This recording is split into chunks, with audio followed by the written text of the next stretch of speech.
Hollywood, San Diego. Could a man-like creature exist just outside of the city limits? Reports of Sasquatch persist in the mountains of Southern California, some that have changed people's lives forever. And it makes no sense for it to be a human. Researchers believe they are there, but with so few investigators and so much development, could the elusive creature have survived just out of sight? Or is it merely a legend?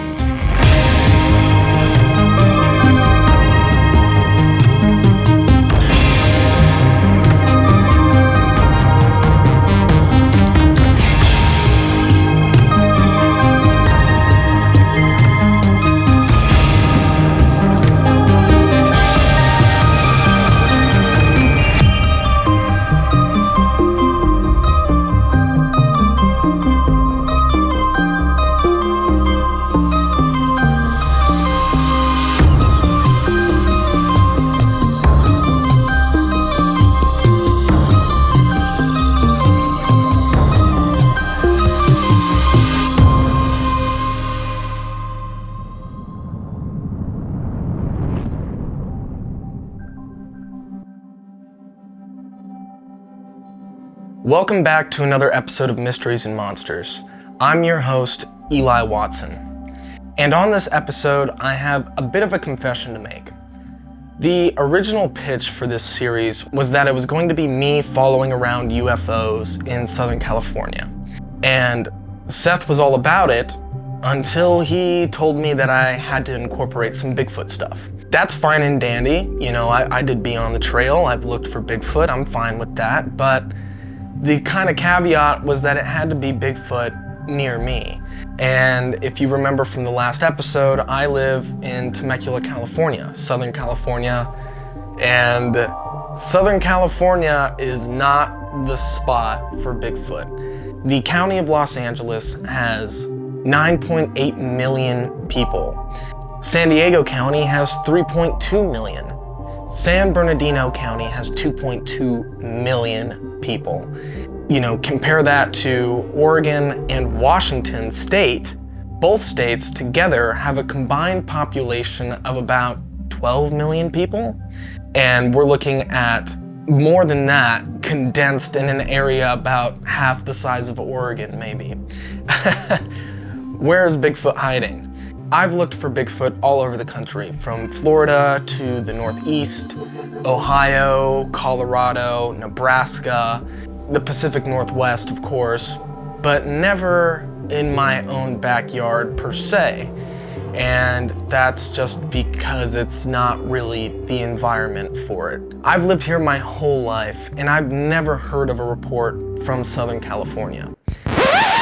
But I was wrong. So I started to dig into whatever I could find, and amazingly, I found an entire chapter dedicated to Bigfoot reports in Southern California in John Green's book, Sasquatch, the Apes Among Us, published in 1978. It's chapter 16 of the book, titled So Close to Hollywood. So for the folks who don't know, John Green is often referred to as one of the 4 horsemen of Sasquatchery. Basically, that just means he was one of the big heavy hitters alongside researchers like Peter Byrne, Grover Krantz, and Rene DeHinden. If you don't know who those people are, that's totally okay. I plan on covering that in a future episode.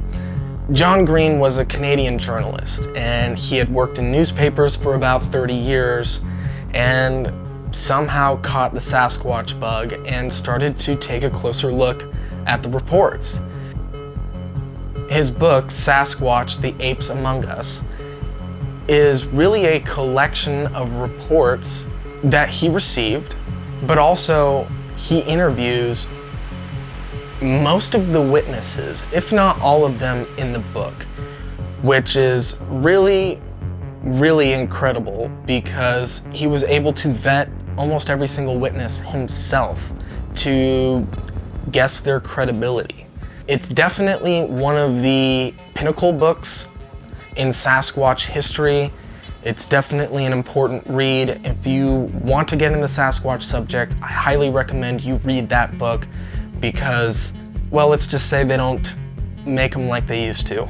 So like me, John Green didn't believe that Sasquatch could exist here in Southern California until he saw the mountains. So to name off a couple of the mountains in Southern California, we have Palomar at 6,100 feet elevation. We have San Jacinto at 10,800 feet elevation.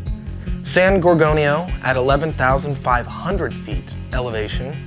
And San Antonio at 10,000 feet elevation, which is the tallest of the San Gabriel Mountains. And all of those are covered in dense forest. A lot of people might not know, but Cliff Barackman is actually from Southern California. And I'm super grateful to be able to include him in shedding some light on this relatively unknown topic of Sasquatch history. When people think about Southern California, they think about Los Angeles, Orange County, beaches, Hollywood, all that sort of stuff. And sure, that stuff is down there, the cement jungle, shall we say. But there is a real wilderness area in Southern California that is almost inaccessed by the millions of people who live there. Almost nobody goes there because the terrain is so rough. The mountains are so just difficult to get into. The plants that live there are, you don't want to go near them. They're thorny and brambly. Ticks are everywhere. Southern California offers very wild, very remote places. And Sasquatches, as well as a lot of other large animals, take advantage of that. And obviously I can't talk about Southern California without bringing in my good friend Todd Hale. Dude, I've been swinging hard since 1976.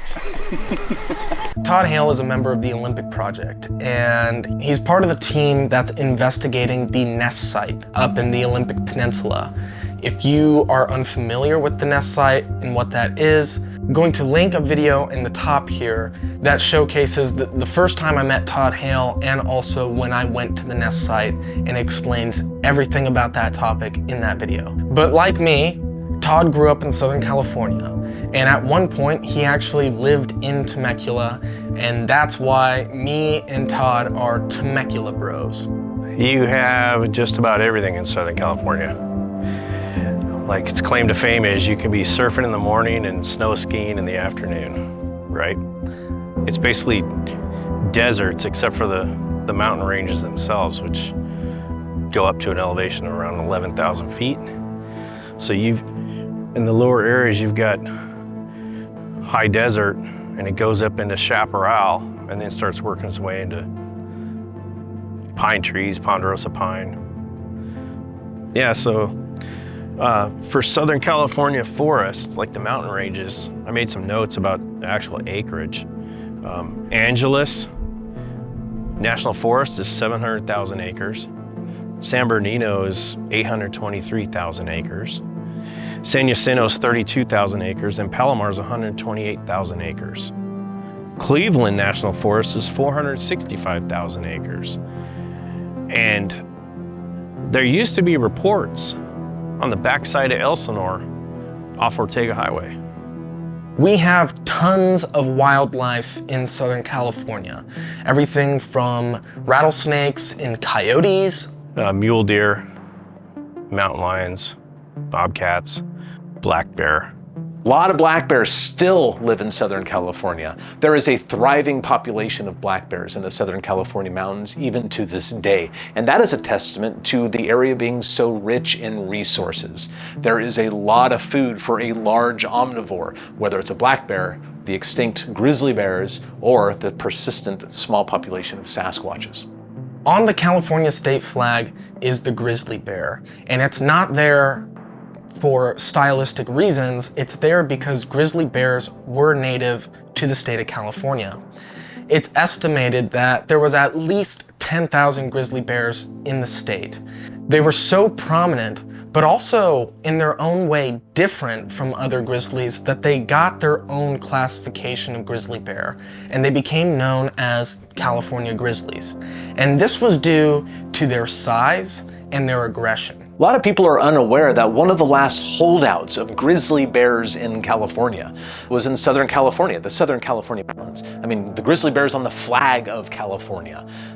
They were very, very populous at one time. They were everywhere. That's why the native people of Southern California built their villages on top of the hills. Cal State Long Beach had Pavagna, for example. The highlands where the people lived in Southern California before development. Because number one, the LA River and the San Gabriel River and all those rivers would flood, dramatically flood every single year, so the high ground is the only safe place.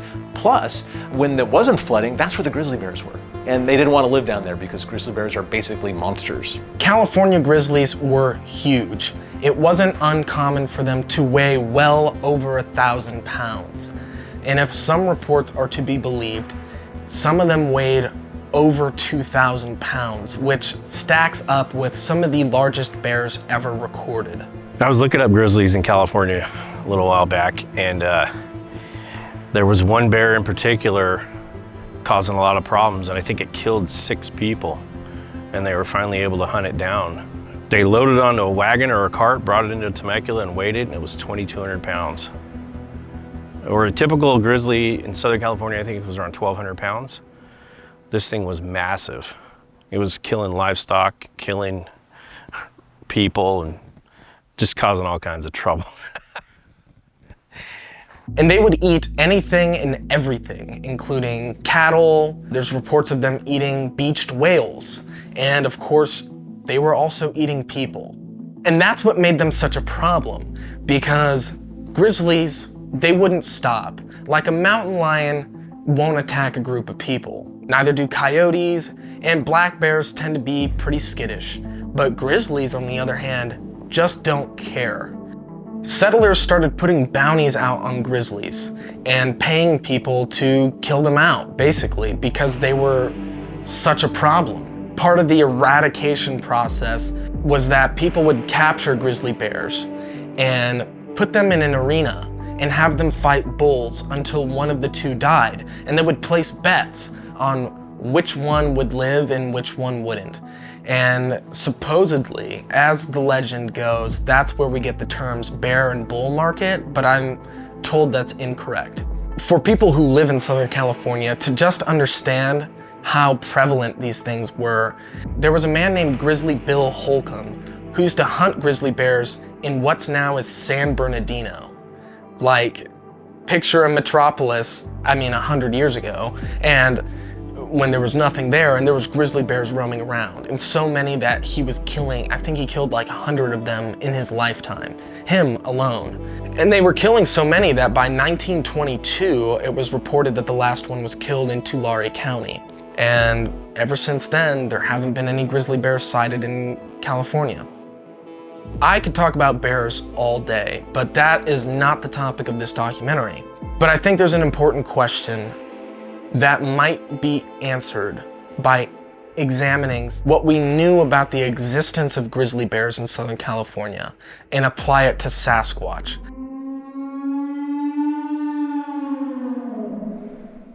Grizzly bears were not total predators. They are omnivores.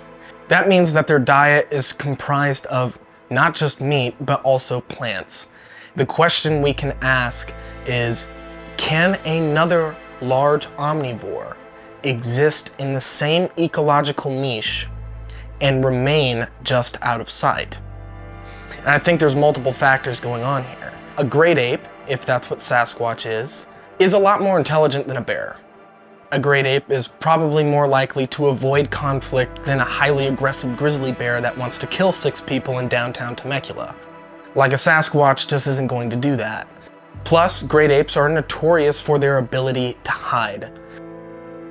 So I think it's entirely possible there seems to be enough food resources here in Southern California, and if something's hiding, the chances are of it being killed out doesn't seem likely. And on top of that, grizzly bears were eradicated in 1922. That just removes the only competition for Sasquatch.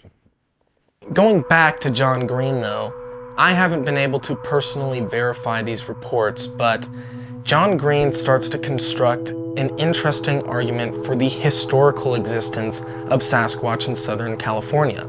Apparently, the first reports go back to the 1700s, with California mission priests commenting on the Native Americans' fear of hairy giants that lived in the dry arroyos. According to Green, the priests don't really say much about it, just some vague references here and there. But the next report comes from 1876, when a newspaper out of San Diego called The Union ran a story called A Wild Man in the Mountains. Warner's Ranch, March 5th. About 10 days ago, Mr. Turner Helm and myself were in the mountains about 10 miles east of Warner's Ranch on a prospecting tour, looking for the extension of a quartz lode, which had been found by some parties sometime before. When we were separated about half a mile apart, the wind blowing very hard at the time, Mr. Helm, who was walking along looking down at the ground, suddenly heard someone whistle. Looking up, he saw something sitting on a large boulder, about 15 or 20 paces from him. He supposed it to be some kind of an animal, and immediately came down on it with his needle gun. The object instantly rose to its feet, and proved to be a man. This man appeared to be covered all over with coarse black hair, seemingly 2 or 3 inches long, like the hair of a bear. His beard and the hair of his head were long and thick. He was a man of about medium size, and rather fine features. Not at all like those of an Indian, but more like an American or Spaniard.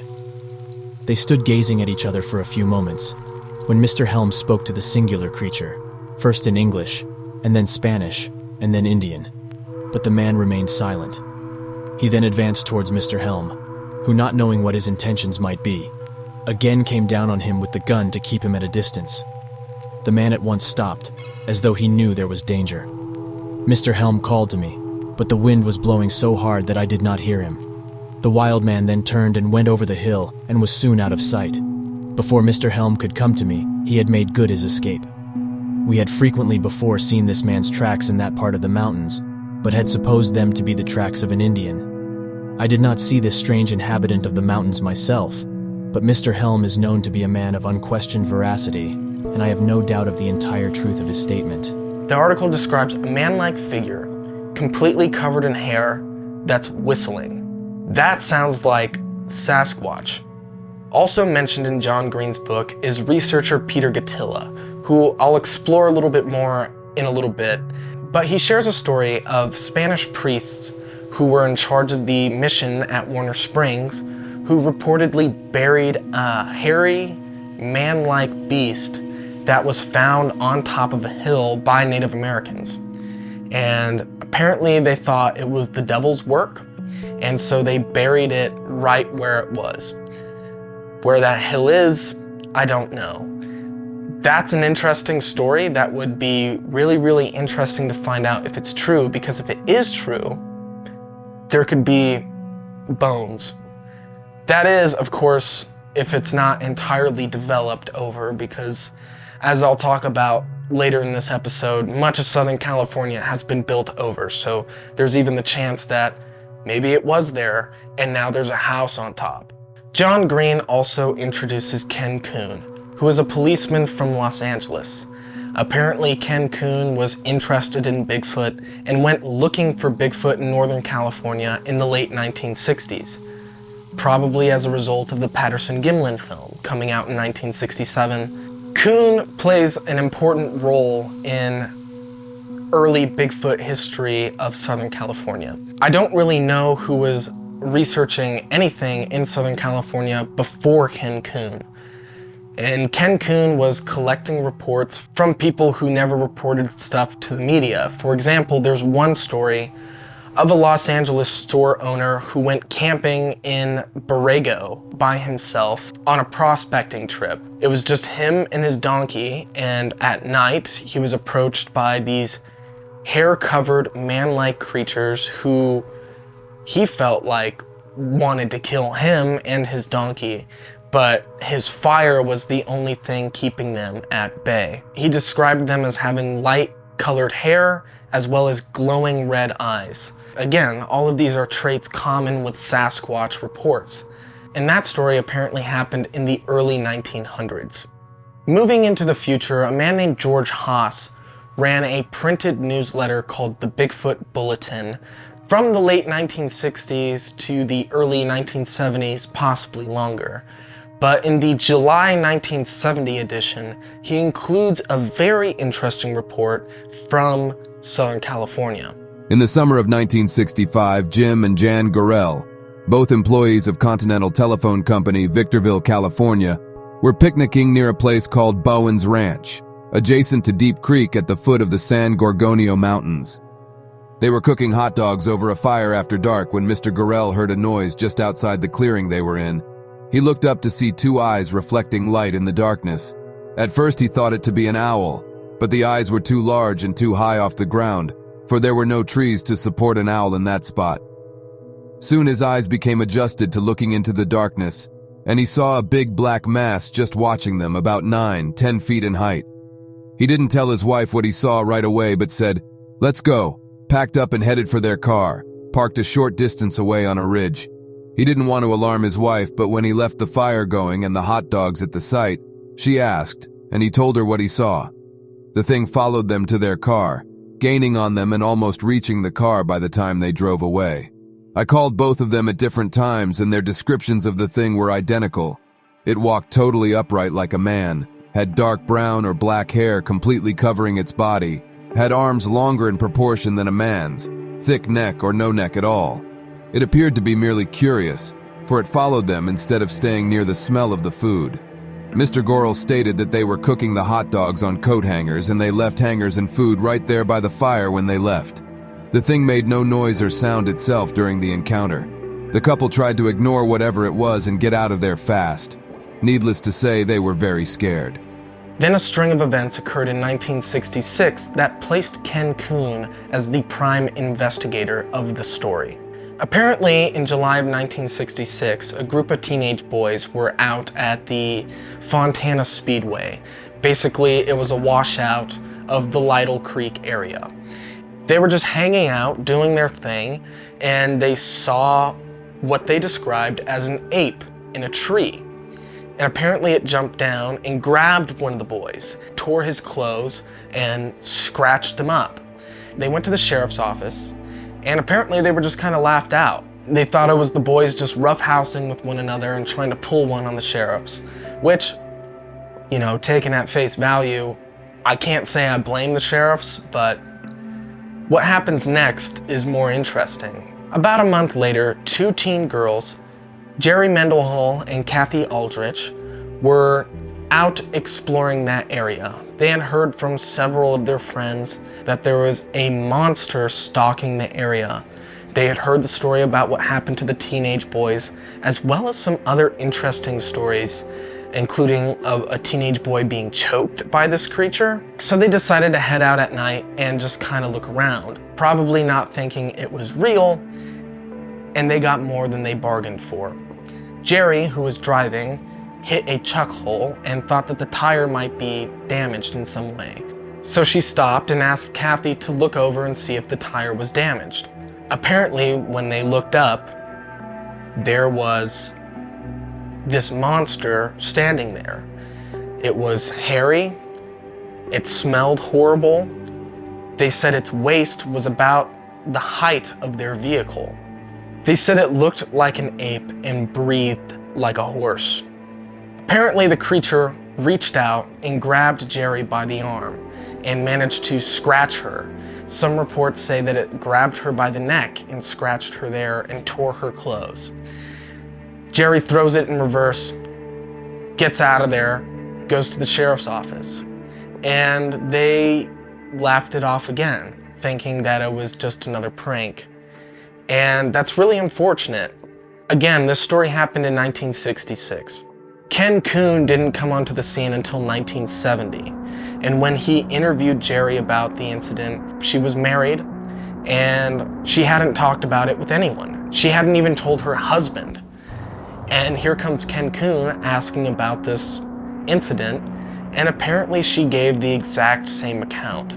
Jerry Mendenhall was also included in the Mysterious Monsters movie from 1975. Apparently she was placed under hypnosis and kind of relived the event. I haven't seen the film, I don't know, but apparently it was convincing for people who were there during the hypnosis session. Those two sightings in 1966 birthed what's known as the Fontana Speedway Monster or the Fontana Raceway Monster, or as some newspapers call it, the Invincible Brush Man. I personally like the Fontana Speedway Monster the best. Normally, I would go to the location where this occurred. It's always good to get into the space where the witnesses were and try to piece together the experience. However, that specific area, what was called the Fontana Speedway, is actually now just a bunch of tract homes. So it really doesn't look like anything but suburbia, basically. However, now it's time to look at a map. The sighting in Deep Creek and the sighting in the Lytle Wash or the Fontana Speedway happened on opposite ends of the same mountain. And if omnivorous, Sasquatch shouldn't just be eating meat, there should be evidence of it eating something else. And according to Ken Coon, sightings of the Fontana Speedway monster occurred near orange and olive groves. But I uncovered something of my own, a series of articles from 1925. A wild man was reported roaming the hills of Yucaipa, which is geographically in the foothills of the same mountain chain. It was described as a giant, unshaven, long-haired man weighing about 190 pounds, apparently afraid of towns and human habitation. Local residents of the time claimed he was coming down from the foothills and stealing fruits and vegetables from their orchards and groves and stealing away back into the hills before daybreak.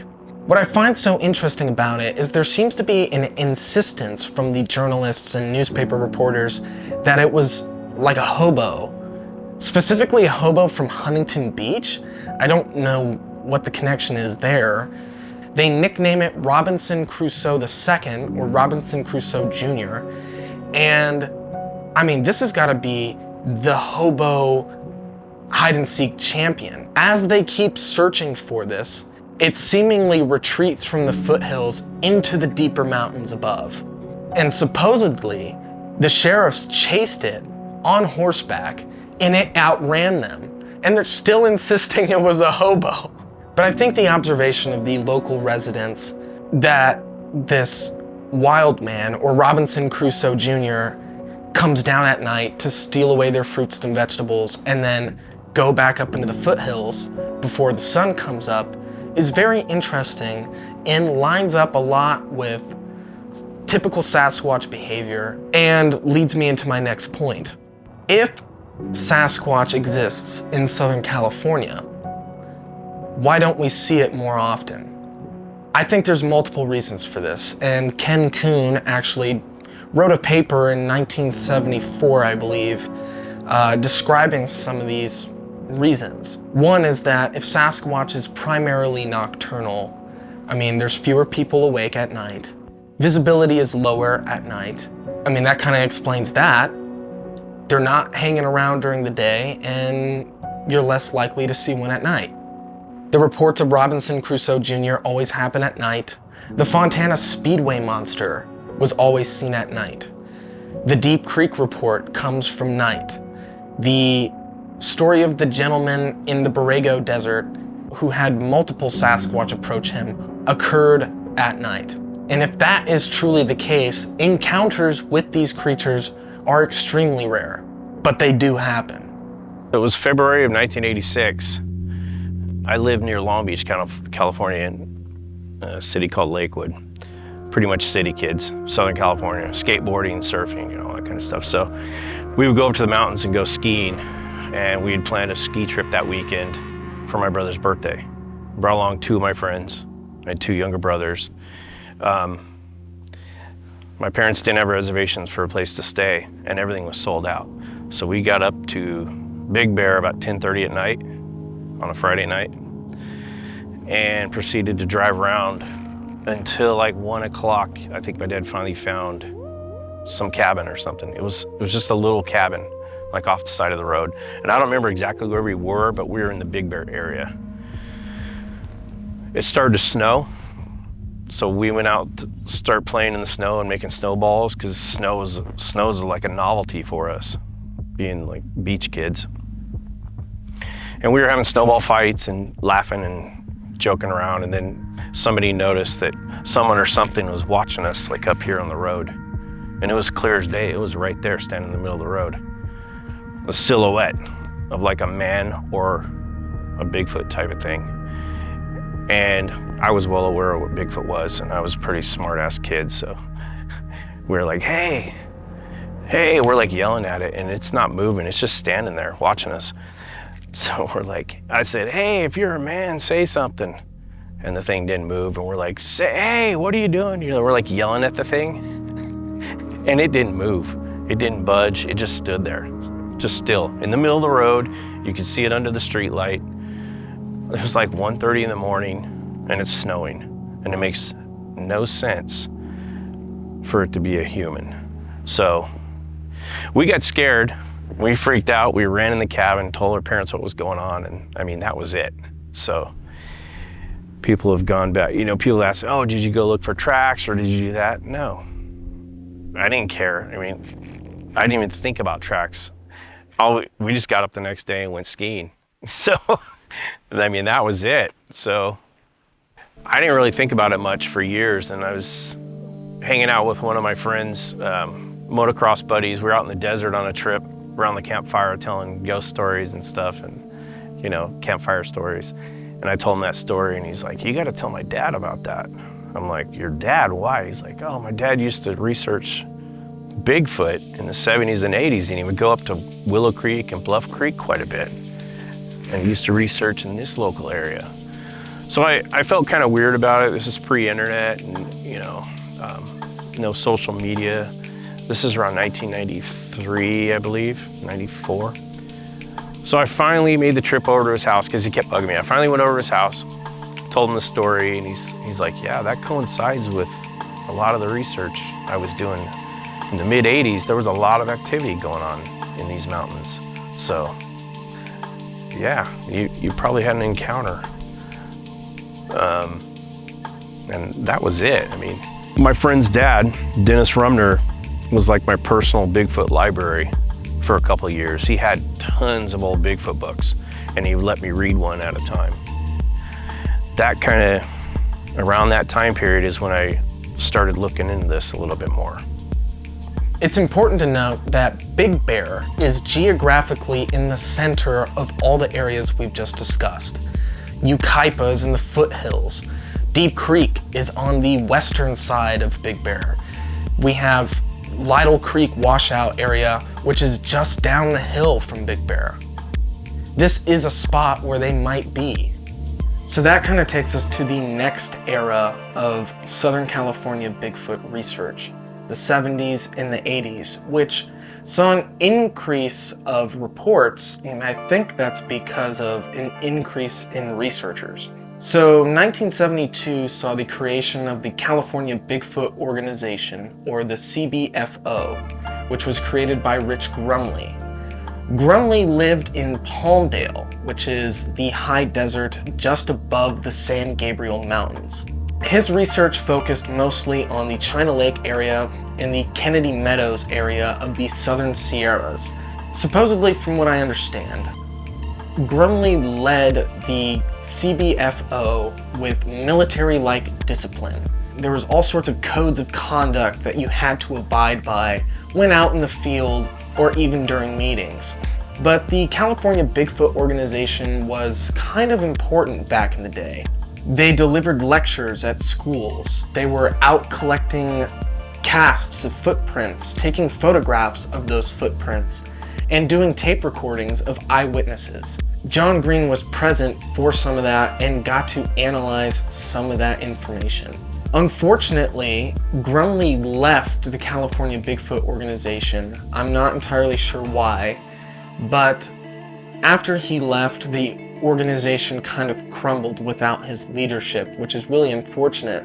So where exactly all that information, those tapes, The cast, the photographs, where that all went, I'm not exactly sure. But hopefully I can find it one day and present it to you in the show. Additionally, you have Barbara Slate with the Angeles Sasquatch Association, which focused on the mountains of San Gabriel. Slate herself published a book called Bigfoot with a guy named Al Berry, who is a friend of Ron Moorhead. If you don't know, Ron Moorhead and Al Berry are responsible for the Sierra Sounds, which are a series of recordings from the 1970s, I believe, from somewhere in the Sierra Nevadas of California, that are recordings of Sasquatch sounds. These are hotly debated, but I think they're legitimate, and that's a topic I want to explore in the future. Also involved with Barbara Slate was Peter Gatilla, who I mentioned earlier. And Peter Gatilla doesn't seem like he's strictly associated with the Angeles Sasquatch Association, because he had some ties to Rich Grumley and the California Bigfoot organization as well. To me, it seems like Peter Gatilla just kind of floated around. He knew everybody and was involved with just Southern California in general. I don't want to get into it too much, but Peter Gatilla is also really interested in the connection between Bigfoot sightings and UFO reports.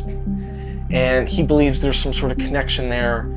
And as far as I understand, Peter Gatilla is still alive, and he is someone I'm going to try to interview for this series. However, the 1970s also brought us someone else, a man named Daniel Perez. My whole introduction to the subject matter was about 1973 by a movie called The Legend of Boggy Creek. What was interesting about that movie is that the narration on it, they were presenting it like it was serious, like it was as a matter of fact. And I thought we were just going to see a monster movie like Godzilla or something. Well, this proved to be something different, and so that really piqued my interest. And then I think no less than 2 years later, The Mysterious Monsters came out.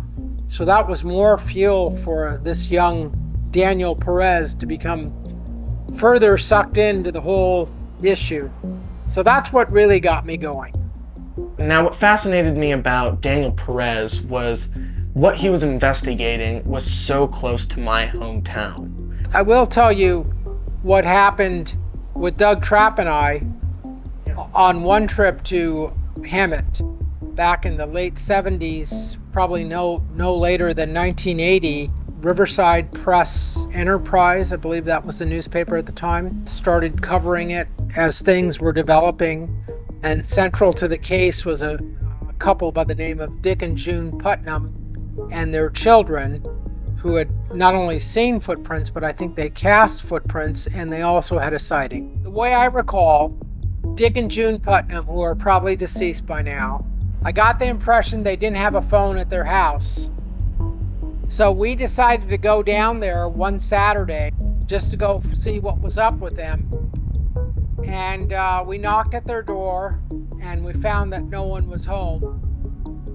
So we kind of looked at each other and we said, well, now what? And I said, well, we're here, Doug. Why don't we just look around?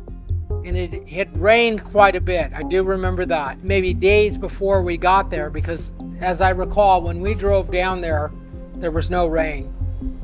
The dirt roads were rutted. So we were driving down one of these dirt roads, and I told Doug, I said, you know, Doug, we probably should pull over, because if we get stuck, there's no one out here to help us. So he pulled over, we got out of the car, just started walking around, and there was a little creek that had developed from the rainfall runoff. I mean, it was hardly anything, but it was right there, parallel to that rainfall runoff creek where we saw these tracks. And so we both looked down at the ground, and it was that holy ass moment. Looking down is like, wow, what is that? And we both kind of said, like, those are tracks. And so we documented those tracks. And the way I recall it, Doug tried to make a plaster of Paris casting of one of them. And the plaster that he had in the back of his trunk was like already moist. So it really didn't have any, it didn't stick together.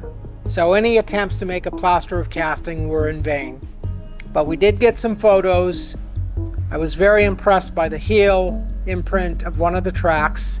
And if someone were to tell me like, oh yeah, they planted those tracks as a hoax to fake you, all I can tell to the people who are skeptical and doubting is that we didn't even know we were going to be there. It was just, let's just go look around.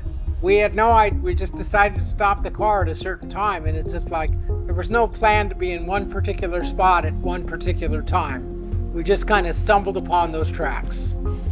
Hemet is a neighboring city of Temecula, and it's still rural, but there's definitely a lot of development that has happened since Daniel was doing research in the 1980s. The biggest example of this is the creation of the Diamond Valley Lake, which is a man-made reservoir completed in 2003. And I think that's a prime example of the entire changing landscape of Southern California. There was a smaller body of water where the reservoir is now, but obviously with the additions of the earth dams that they've added in, it has completely changed the landscape and the water flow of the landscape.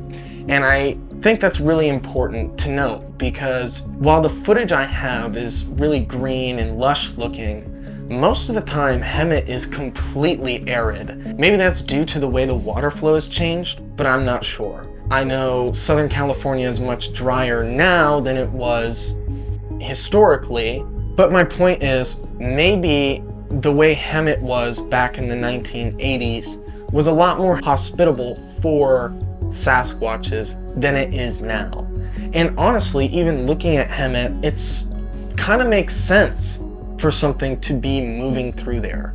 There's large hills there, plenty of places to hide. People don't really live on these hills because there's plenty of flat land for people to live on.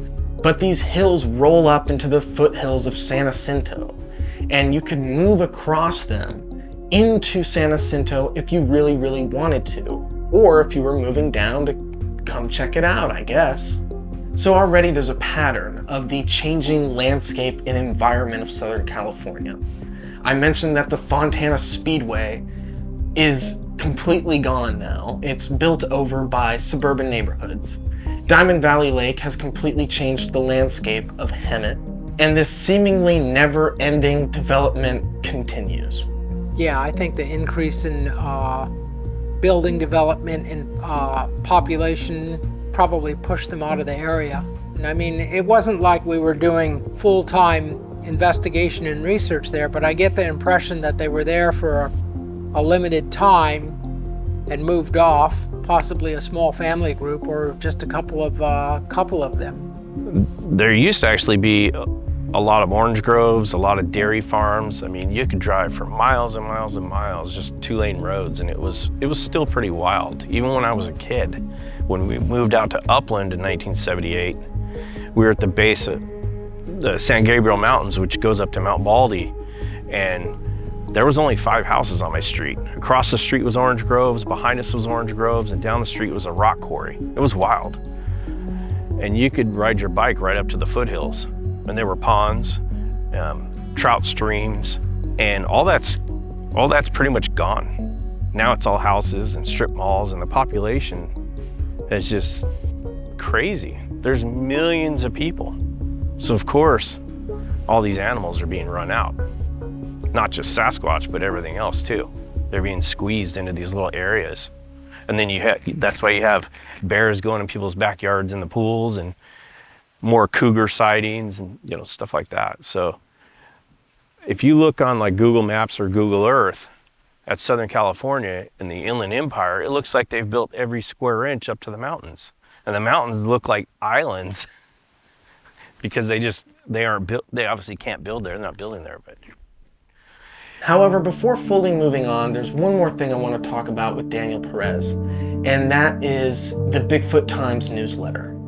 There was two versions of the Bigfoot Times. There was one early on when I was in high school. There was no internet at the time, and I just wanted to put out a little bit of a newsletter so people could have a source for reports and etc. that had to do with Bigfoot in the newsletter. And then in January of 1998, I saw that the world was changing a little bit and that they had these things called laptop computers that were small enough like a notebook. And so I went out and started looking at them, and I bought one. And the first one was an IBM ThinkPad.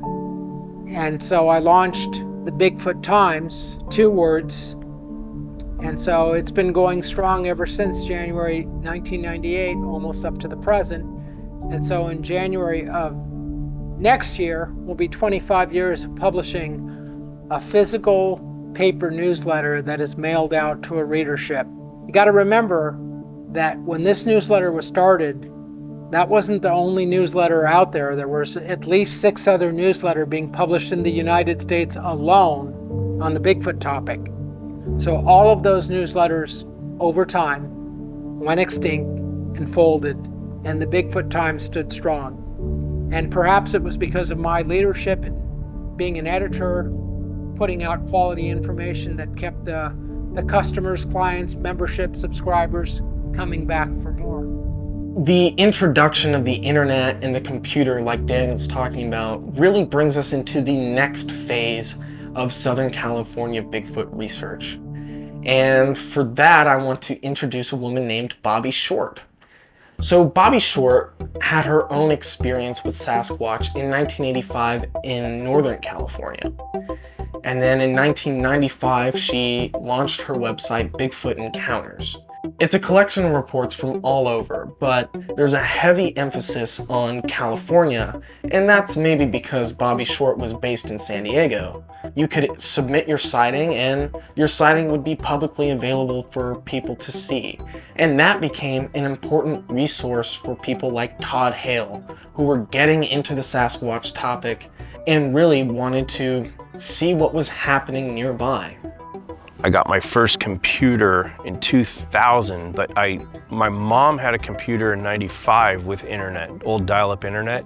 So when I would go visit my mom, like that was a new thing, going on the internet. This is the first thing I looked up was Bigfoot stuff, you know.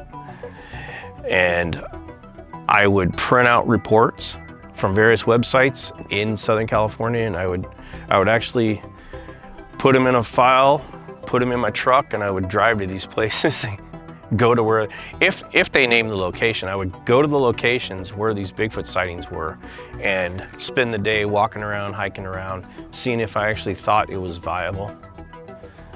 Like, is this a place where I'd expect to find a Bigfoot or not? Sometimes it made total sense, and other times it just seemed absolutely crazy. Like, why would a Bigfoot be out here? This doesn't make any sense to me. But other places, yeah, definitely. Like you get up by Idlewild, there's a report in this canyon, and I went to this place, and it was really lush. For Southern California, it was really lush. There was a lot of water, springs, creek, frogs, ferns. It looked a lot like Washington to me. And I'm like, wow, man, this place, if there's gonna be a Bigfoot up here, this is where it would be. Because you have water, you have food, cover. The temperature was much cooler in that canopy. So I was like, this place makes absolute total sense why the thing would be here. So I would do stuff like that. Just visiting, report locations, because I didn't know anybody who was doing research. I was just kind of by myself doing it. I put my report on Bobby Short's website, Bigfoot Encounters, in 2001. Like I said, I got a computer around 2000, just got internet, and I would look up Bigfoot stuff. So I said, you know what, I'm gonna put my report on this website just for fun. Well, the phone rang, my wife answers it. She's like, it was a Sunday night, and she's like, it's for you. I'm like, for me? Who's calling me this time? And she's like, it's a guy named Daniel Perez. I'm like, Daniel Perez, the Bigfoot guy? And she's like, I don't know. So it was him. So he called me for a phone interview as a follow-up to my report I'd submitted. And then he put it in the Bigfoot Times and said, well, here's another report for Southern California. So even then, it was kind of a taboo thing to talk about. I had asked Bobby to withhold my name from the report, but she put it on there anyways. And then my name was out there with the report, and I was so worried about it. Getting that information, getting the people I had worked with, because I didn't talk about this stuff. But you know what, in the end, it didn't really matter. No one cared. Even if someone was able to find it, I mean, how many people are into Bigfoot? I don't think that many, especially 20 years ago. So it didn't really matter, but at the time I wasn't too happy about it. Unfortunately, Bobby Short passed away in 2013, I believe, but BigfootEncounters.com is still online, and it's a great resource for people looking into the historical sightings of Southern California or just all over, reports that you haven't heard of before. Of course, I can't talk about the internet in Southern California without bringing up Matt Moneymaker. It was a small enough scene pre-internet so that everybody who was doing it a lot, you needed to interact with other Bigfoot researchers to get sighting reports. You couldn't just go to a website and see what's new there. You had to know people or subscribe to newsletters, but even the people writing the newsletters, there'd be a lot of information that they wouldn't publish in the newsletter because there's only so much they can put in. And like the other ones, I was like, if I heard about a very remote location, I was just thinking, okay, well, if Boy Scouts can get there, then I can get there too. And of course, you learn along the way. Boy Scouts can get to places that'll just that will impress you, how far back they can go.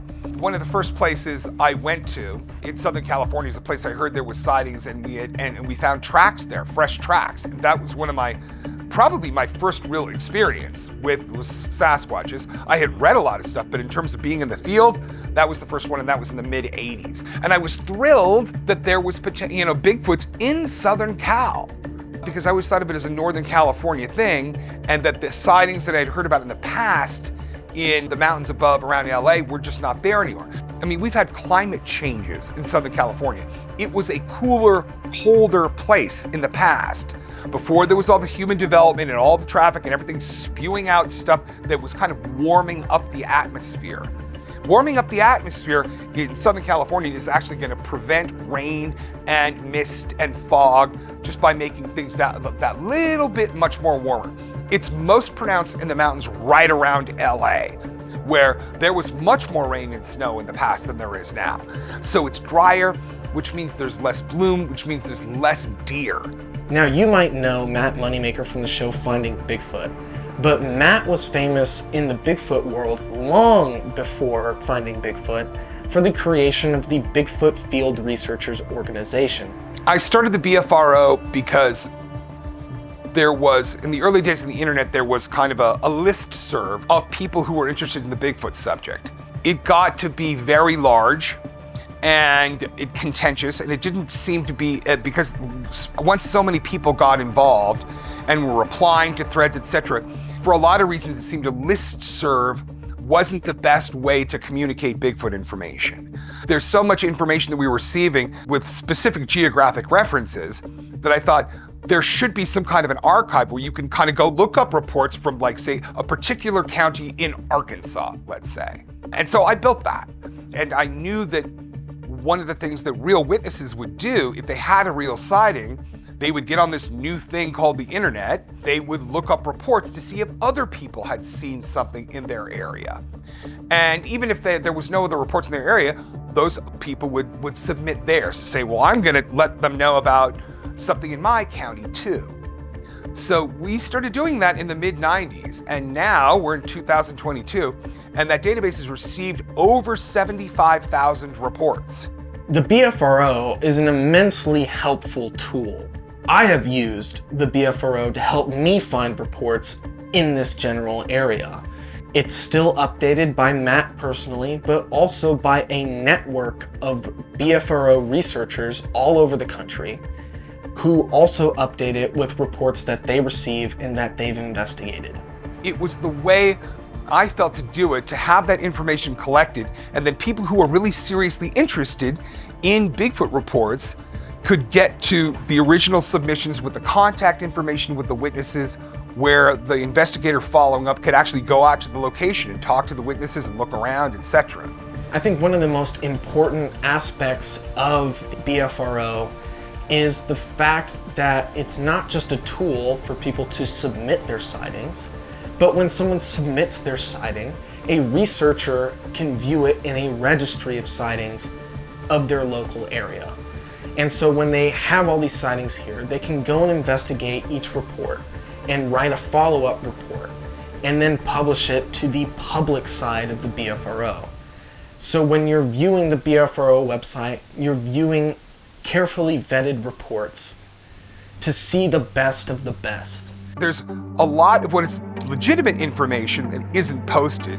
It just isn't, very often it just isn't definite. It's legitimate, it's honest, somebody hears vocalizations, but it's in a different class than what we consider a credible Class A visual, where it just really couldn't have been anything other than a Bigfoot. Class Bs are, it might have been something else, because it's your interpretation of sounds. We want the public to be able to come to a website where they have kind of the best reliable information that's kind of curated by, people of various ages who've been following the subject. So we want it to be informative and educational and not purely entertainment oriented. However, it seems like since the 70s and 80s, sightings of Sasquatch have been on a decline. The lack of reports could be due to many things. One, increased development. Southern California is constantly expanding. I've already talked about how the Diamond Valley Lake changed the landscape of Hemet, but we also have the eradication of grizzly bears. In looking at just this short amount of history of Sasquatch reports in Southern California, we've also seen the extreme history of how people have basically terraformed Southern California to change it to be more suitable for them. So perhaps all this development that they're continuing to do has pushed animals out, including the deer and the bear, and quite possibly the Sasquatch. So it's possible that maybe these Sasquatch are leaving these mountains in Southern California and heading north towards the Sierras, where there's more places to hide. There's lots and lots of areas that are inaccessible to the public. You can also take into consideration that they might be nocturnal, in which case it's just harder to see them, especially with places like Big Bear, where people really only hang out in the cities and they don't spend much time deep out there because it is rough terrain. But also, there's less researchers than there were before. Back in the 70s and 80s, you had Daniel Perez, Matt Moneymaker, and at least 2 Bigfoot research organizations going all at the same time. Now, there's really only like Matt Moneymaker investigating Southern California, at least on the ground. And maybe people are a lot like me, and they think Southern California, there's no way Bigfoot could be there. And then don't do further research into it because it's not their job. To have a Sasquatch report available to the public, you need a kind of a perfect storm of a couple things coming together. You need a Sasquatch in a spot, that there's also a person, a witness to see it, and that witness has to feel comfortable or at least have access to an investigator to take the report and publish it. That's a lot of different things going on, and that's kind of a rare circumstance to begin with. All those things coming together in one spot is rare. So, the Sasquatch reports that we read about, that I grew up reading about in the 1960s, 70s, and even early 80s, that's really because of researchers who were in the area that were out there tracking down these reports and publishing them. That doesn't mean that they're not there now. There might be fewer Sasquatch reports available for publication at this point, but that doesn't mean there are fewer Sasquatches there. For a while there, I thought maybe they weren't there anymore. Because I hadn't seen any reports in a long time. And then just a few years ago, a bunch of reports popped up. So I'm wondering if they've been there the whole time, or if they're actually moving north and south along the mountain ranges up into the lower Sierras. That's what I used to think, but you have no way to confirm it. And if you draw a line from down towards San Diego, you follow those mountain ranges, an animal definitely could walk those mountain ranges and navigate through all that development on those mountain ranges, along the ridges and the peaks. And they'd only have to cross a few highways, which there are highway crossing reports right there by Gorman. I think when you take a step back and you look at the data that's available, Southern California is a contender for Sasquatch habitat. I definitely think Sasquatch are here in the higher elevations. But I also think Southern California has a important role in the history of Sasquatch in general. I mean, the creation of the BFRO was based out of Southern California. You have Bigfoot Encounters, Bobby Short's website, that was extremely influential. John Green did investigations here in Southern California. It's hard to deny the role Southern California played in the shaping of what we think of as the Sasquatch community today. So I definitely think that they're here, and that's a topic I'm super excited to explore further. In the next episode of Mysteries and Monsters, I'll be examining stories of Sasquatches in the high desert where it literally makes no sense for them to be. In addition, I'll also be taking a look at the theory that Sasquatch could be traveling from mountain range to mountain range, as well as heading into the Southern Sierras alongside Matt Moneymaker to investigate possible reports of Sasquatch being up there. And while what we found isn't exactly what you might expect, I don't want to reveal too much because I think it's super exciting. I think there's a lot to unpack in the next episode, but I needed to get all of this information and the historical basis for Sasquatch in Southern California out of the way. So with that, that's it for this time, and I will see you in the next episode.